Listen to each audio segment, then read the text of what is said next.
رجعنا لكم تاني ولسه مكملين معاكم التغطية الخاصة لملعوبة على قناة كي تي في لمباراة القمة 106 بين الأهلي والزمالك. عايزينك بقى اسلام تطبق لنا كل اللي احنا اتكلمنا فيه وقعدنا ندردش فيه على الملعب بقى. زي ما بدأنا بالزمالك في التشكيل هنبدأ بيه المرة دي. عندنا عبد الواحد السيد مفيش خلاف عليه نهائي، أحسن حارس في مصر دلوقتي، هو اللي في حراسة مرمى الزمالك. من اليمين للشمال عمر جابر، محمود فتح الله، عمرو الصفتي، محمد عبد الشافي، 2 هاف ديفندرات، ابراهيم صلاح وحسن مصطفى. قدامهم شيكابالا وممكن نقول علاء علي، حسام عرفات، مهاجم صريح احمد جعفر. الحالة دي لو شلنا اللعيب اللي في خط الوسط تحت المهاجم الاساسي اللي هو علاء علي ورجعناه ورا هنا، هيبقى هو الليبرو زي الاهلي. فالزمالك كسبان في الحاله الهجوميه. اللعيب ده هيفرق كتير جدا جدا في تحركات ايا كان هو مين. ممكن يكون محمد ابراهيم، ما يكونش حسام، ما يكونش علاء علي. ممكن حسام عرفات هو اللي يلعب هنا وعلاء علي هو اللي يلعب هنا، على حسب حسام حسن هيفكر في اللعيب ده ازاي، وهيفكر في اللعيب ده ازاي هيحدد كتير جدا ملامح الزمالك. الزمالك في الحاله دي عنده عمر جابر ورقه هجوميه قويه جدا جنب شيكابالا في الجنب اليمين، هيضغطوا على سيد معوض والهاف ديفندر اللي قدامه في الجنب الشمال في الاهلي بطريقه قويه جدا. وغالبا الجنب اليمين في الزمالك ده عليه عامل كبير جدا ازاي الزمالك يكسب، والجمل اللي هتتحدد بينهم وبين الهاف ديفندر واللعيب والمهاجم الصريح واللعيب الحر اللي تحت المهاجم ده، هو الشغل كله عليه الهجومي في الجنب اليمين. في الجنب الشمال محمد عبد الشافي بيعتمد كتير جدا انه يخترق بمسانده الجناح اللي معاه، علشان واحد منهم هما الاثنين يوصل للاخر ويعمل الاوفر او يعمل البينيه لحد جاي من ورا يشوط، او يعمل الاوفر لاحمد جعفر جوه ال 18. بس لو تلاحظ بسبب وجود شيكابالا في الملعب واللعيبه كلها بتدور تديله الكره ازاي ويلعبوا معاه ازاي، فدايما الزمالك بيبقى مميل ناحيه اليمين في الحاله الهجوميه. وخطوره شيكابالا في الموضوع انه شيكابالا لما بيلم لجوه ما بيبقاش رجليه ضعفت ولا حاجه، ده رجليه بتبقى خلاص رجليه الشمال جوه الملعب. الاوفر بتاعه ما بيحتاجش غير لمسه واحده بس عشان الكره تخش جون.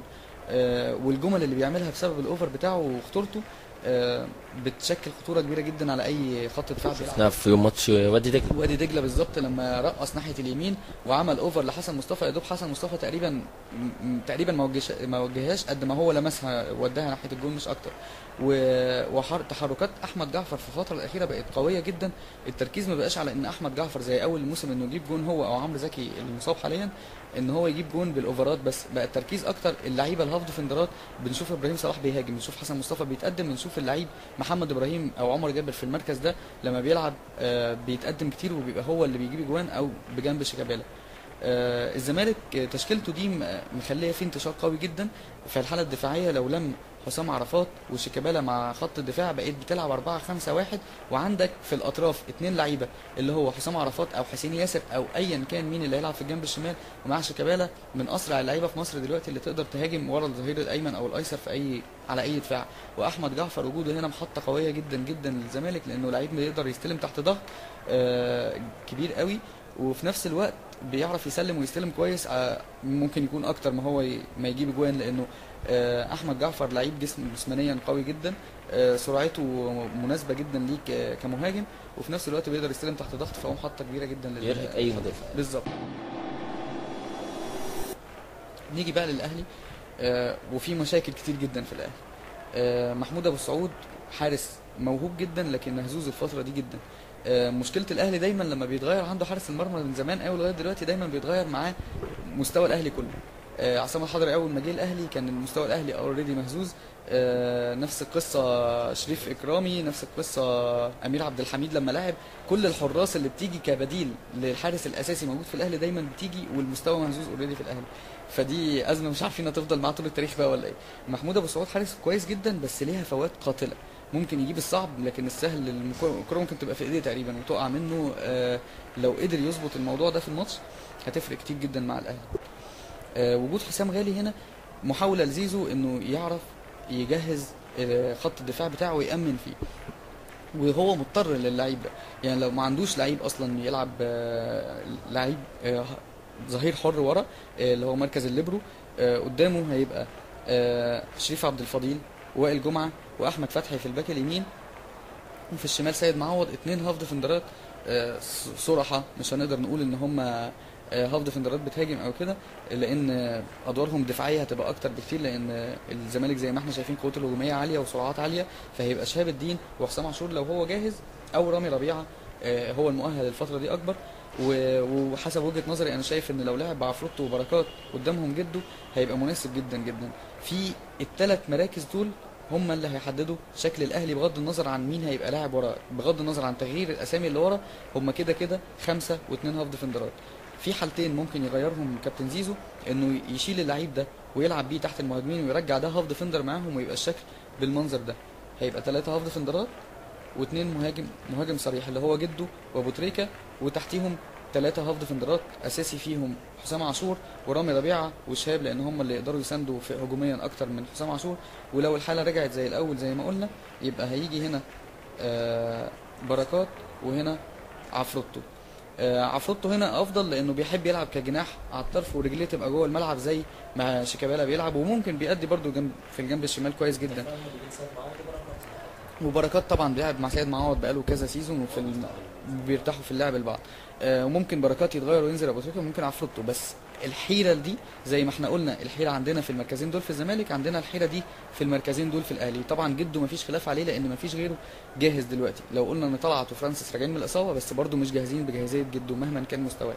الاهلي بالمنظر ده خسران لعيب زي ما قلنا، الزمالك كسبانه هنا. اللعيب ده اللي هو حسام غالي، لان احنا لو جبنا اللعيب ده وحطيناه هنا بقى هو نفس التشكيل بالنسبه للزمالك. لما رجع حسام غالي هنا ادى امان للدفاع، لكن ما اداش حريه هجوميه اكبر. لكن في حاله امتلاك الكره للاهلي، حسام غالي بيبقى ليه دور مهم جدا. تقدم حسام غالي مع خط الدفاع للامام، وحسام غالي بياخد مركز قدامهم زي كده، بيخلي خط الوسط مليان شويه عن الاهلي. بس مستوى الشريف عبد الفضيل اللي مش ثابت، ومستوى وائل جمعه اللي مضغوط الفتره دي جدا، بيخليهم مهزوزين اكتر. سرعتهم اللي قليله بالنسبه لمهاجمين الزمالك هيخلي فيه قلق. فتقدم حسام غالي كتير ما اعتقدش انه هيبقى موجود في الملعب، وهيرجع تاني مركزه الليبرو. طول ما الاهلي مأمن ورا، طول ما هو في مأمن من خطوره الزمالك. في حاجه مهمه جدا عايز اقولها في الاهلي. ليه انا قلت هنا عفروتو وليه هنا قلت بركات؟ في حاله الزمالك الهجوميه، محمد عبد الشافي بيتقدم وعمر جابر بيتقدم، وبيبقى اللي بيدافع معاهم 2 مدافعين، عمرو الصفتي ومحمود فتح الله، ومعاهم واحد من الهاف ديفندرات، والتاني بيبقى متقدم مع الفريق بحيث يكونوا مثلثات هجوميه كتير. والزمالك بيحب يمرر كتير، ومهاراته الفرديه عاليه وسرعته عاليه. طيب ايه نقطه الضعف اللي هتبقى موجوده لو اتقدم محمد عبد الشافي كده وتقدم عمر جابر هنا؟ المساحه دي هي نقطه الضعف، والمساحه دي هي نقطه الضعف. وجود عفروتو وبركات بسرعتهم وخبره بركات الكبيره، ومعاهم جده في الهجمات المرتده، ده مهم جدا. فده الموقف يوم ماتش القمه، وربنا يسهل ونشوف ماتش كويس.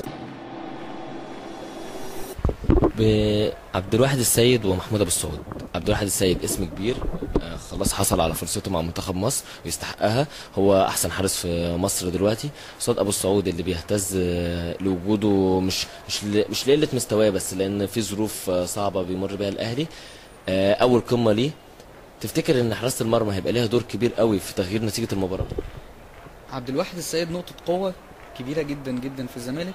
محمود ابو السعود مش هنقدر نقول نقطه قوه ولا نقطه ضعف. محمود ابو السعود ما عندوش الخبره اللي عند عبد الواحد السيد، وخصوصا في ماتشات مهمه وكبيره زي ماتش القمه. ماتش القمه انت تتوقع فيه اي حاجه، لازم تبقى متعود تغطي على خط دفاعك في العرضيات، لازم تبقى متعود على انك تقدر تتصدى لاي هجمه مرتده او تسديدات من خارج ال 18. يمكن الزمالك ما عندوش اللعيبه اللي بتسدد كتير من خارج ال 18 باستثناء شيكابالا، ولو حسين ياسر لعب هنا او حسام عرفات، بس شيكابالا اقوى من حسام عرفات ومفيش غيره تقريبا بيسدد من خارج ال 18. حسن مصطفى بيحاول، ابراهيم صلاح بيحاول، بس مش هم الاساسيين.